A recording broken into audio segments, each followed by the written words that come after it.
हाम्रो समाज चाहिँ अहिले कतातिर गइरहेको छ यो जुन समाज छ हैन जो चाहिँ के भन्छ अलिकति राम्रो कुराहरू गरिरहेछ त्यसलाई चाहिँ केही छैन तर जो चाहिँ अलिकति हुन्छ नि गाजा खाएर चुरोट खाएर बाटोमा हिँडिरहेछ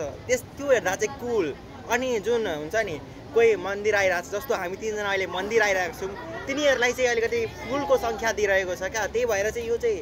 समाजले कस्तो दृष्टिकोण अहिले सोसाइटीले हेरिरहेछ त्यो चाहिँ मलाई अलिक नराम्रो लागिरहेछ होइन साथीहरू अनि यो जुन छ नि हामीले चाहिँ चेन्ज अब कहाँदेखि ल्याउने भने चेन्ज हामीले इन्डिभिजुअल लेभलबाट ल्याउनु पर्यो प्रत्येक व्यक्तिबाट चेन्ज ल्याउँदा अनि मात्र हामीले चाहिँ सोसाइटीलाई चाहिँ चेन्ज गर्न सकिन्छ नत्र होइन यस्तो के अब यस्तो एउटा काम भन्दा नि होइन जस्तै मजाले बस्छ तिमी तर यस्तो के म भन्छु हाम्रो एयर पोल्युटेड छ होइन छ म एयर पोल्युटेडको बारेमा एउटा भिडियो बनाएको थिएँ होइन अनि म इन्स्टामा हालेको थिएँ त्यो भिडियो मान्छेले हेरेन के हेऱ्यो 4-5 जना 10 जना हेऱ्यो होइन अनि काइन्ड अफ मजाक जस्तो लिएछ किनकि म भनेको थिएँ कि अब हाम्रो हावा यति पोल्युटेड छ होइन कि हामी दिनमा 3वटादेखि 7वटा चोट खाइरहेछौँ होइन यति पोल्युटेड छ हाम्रो यताको हावा अनि मान्छेहरू होइन त्यो भिडियो किन मजाकमा लियो थाहा छ किनकि जो मान्छे साँच्चीकै चोट खान्छ नि त्यसलाई नराम्रो लाग्यो क्या उसले के भन्छ 3देखि 7वटा मात्रै कसरी चोट खान्छ मान्छे म एक्लै 10वटा खाइरहेको छु मान्छे आफूसँग कम्पेयर गरिरहेछ के त्यही भएर होइन मतलब मलाई के लाग्छ पहिला होइन म पनि एकदम ज्ञानको कुरा पनि गर्थेँ होइन राम्रो कुरा गर्थेँ तर अहिले आएर मेरो मेन्टालिटी के भएको छ कि हावा कुरा मात्रै गर्ने के किनकि मान्छेलाई होइन जस्तै चोट खान्छ भने क्यान्सर हुन्छ थाहा छ मान्छे खाइरहेछ नि अनि त्यसलाई भनेर पनि फाइदा छैन त्यही भएर हावा कुरा मात्रै गर्ने जतिको कुरा गर्ने होइन पागल जस्तो कुरा गर्ने म त्यसैलाई म राम्रो मान्छु अहिले अब जो राम्रो कुरा गर्छ जस्तै अब त्यो चाहिँ अलिकति यस्तो के अब टिचरहरू राम्ररी पढाउनुहुन्छ कि हुँदैन मान्छेहरू कुरा सुन्दैन टिचरको अब टिचरहरू साँच्चीकै होइन पुरा आफ्नो 100% दिएर आउँछ कोही विद्यार्थी नेता आएर के भनिदिन्छ कि नेपालको टिचर नै राम्रो छैन भन्छ कि भन्दैन भन्छ कि भन्दैन भन मलाई होइन त्यहाँ मतलब अलिक चित्त पनि दुख्छ होइन कि सरहरू आफ्नो 100% दिएर आउँछ विद्यार्थी चाहिँ होइन कलेज हेर विद्यार्थी भनेको कलेजलाई हेप्छ क्या मलाई लाग्छ मान्छेहरू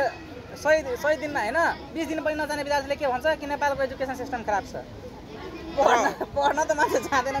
एजुकेसन सिस्टममा अलिकति परिवर्तन ल्याउनुपर्छ होइन तर यो विद्यार्थी नेताको जुन तिमीले कुरा निकाल्यौ होइन विद्यार्थी नेतामा चाहिँ अलिकति कस्तो गुण हुनुपर्छ विद्यार्थी नेता यस्तो हुनुपर्छ होइन जसले यदि आफ्नो सङ्गठनले पनि होइन यदि नराम्रो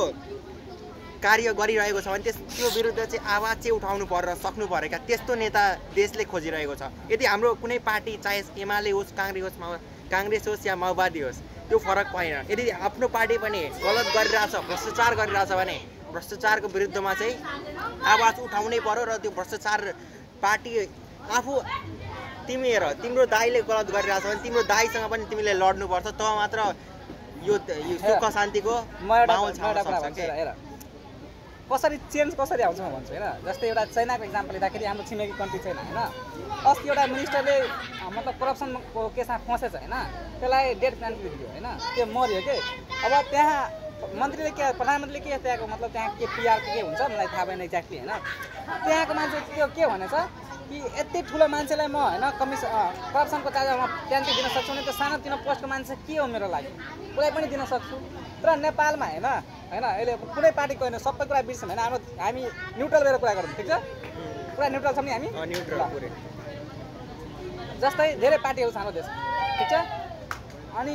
कुनै पार्टी होइन करप्सनको विरुद्ध बोल्दैन थाहा छ किन जस्तै होइन माओवादी बोल्छन् एमाले बोल्छन् काङ्ग्रेस कोही बोल्दैन करप्सन थाहा छ किन एउटा भनाइ छ के चोर मुसेर भाइ थाहा छ छैन अब म पनि चोरी गर्छु तिमी पनि चोरी गर्छु तिमी पनि चोरी गर्छु हामी सबै भाइ हो के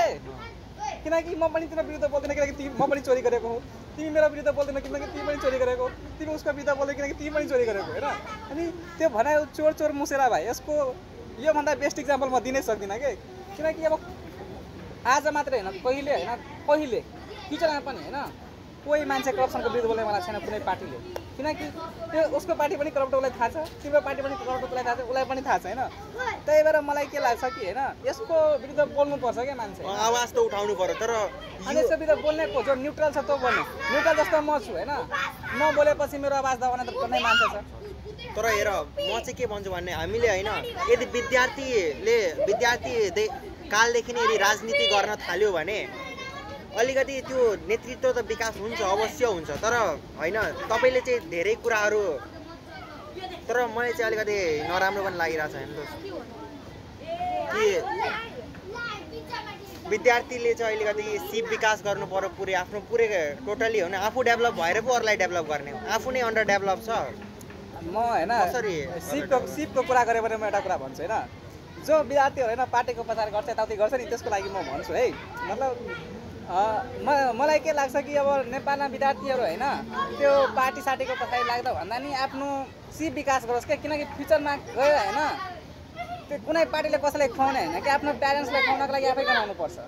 हो कि होइन अब मान्छेहरू विदेश गइरहेछ होइन किनकि नेपालमा त्योसँग सिप हुँदैन विदेशमा गएर त्यो स्किल काम त पाउँदैन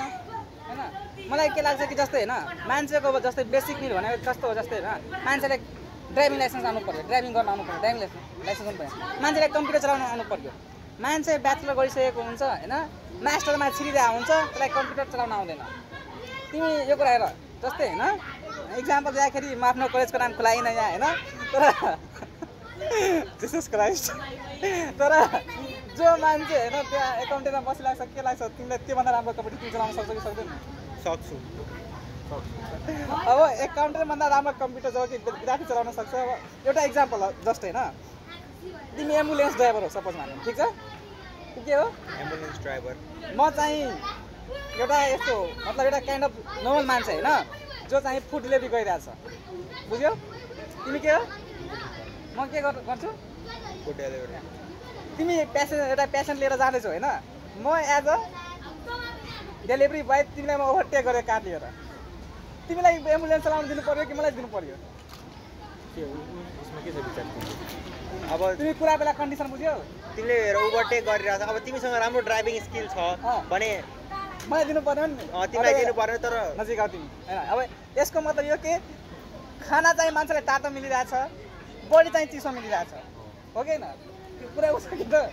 मतलब मलाई लाग्छ यस्तो के यो चाहिँ किन भइरहेछ किनकि जहाँ सुकै पोलिटिक्स जता तिमी जाऊ पोलिटिक्स छ होइन ड्राइभिङको लागि पनि पोलिटिक्स कामको लागि पनि पोलिटिक्स हर जग्गा पोलिटिक्स छ क्या त्यो चाहिँ हटाउनु पर्यो क्या होइन अब जब म स्किल छु म होइन म एम्बुलेन्स चलाउनु दिएपछि म मान्छेको जान बचाउन सक्छु म चाहिँ फुड डेलिभरी गर्दैछु तातो खाना मान्छेलाई प्रोभाइड गर्दैछु ऊ चाहिँ स्किल छैन ऊ चाहिँ चिसो पनि प्रोभाइड गर्दैछ हो कि होइन